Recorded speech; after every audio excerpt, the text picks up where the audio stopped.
मी कर्मवीर भाऊराव पाटील मुंबई विद्यापीठाच्या कलिना संकुलामध्ये उभा आहे। या ठिकाणी गेल्या अनेक दिवसापासून इथले विद्यार्थी वसतिगृहामध्ये राहतात। त्यांनी तक्रार केली होती की जेवणामध्ये अन्नपदार्थ निकृष्ट दर्जाचं जेवण दिलं जातं।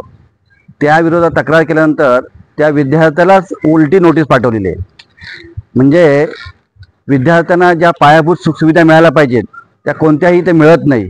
त्याच्या विरोधात आवाज उठवल्यानंतर इथलं प्रशासन विद्यार्थ्याला नोटीस पाठवतं।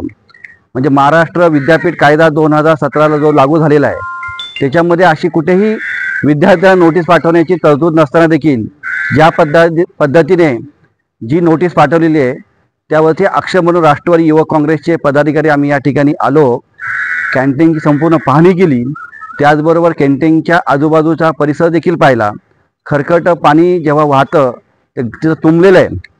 सगळं सांडपाण्याची जी दुर्गंधी पसरलेली आहे आणि बाजूलाच कॅन्टीनमध्ये बसून जेवण जेवायचं आहे। म्हणजे अशा अवस्थेमध्ये विद्यार्थी या ठिकाणी राहतात, जेवण करतात। आजूबाजूचा परिसर जो स्वच्छ असला पाहिजे तो देखील अस्वच्छ आहे। वॉशरूम असतील, बाथरूम असतील ते देखील स्वच्छता पाहिजे ते देखील स्वच्छता नाही आहे।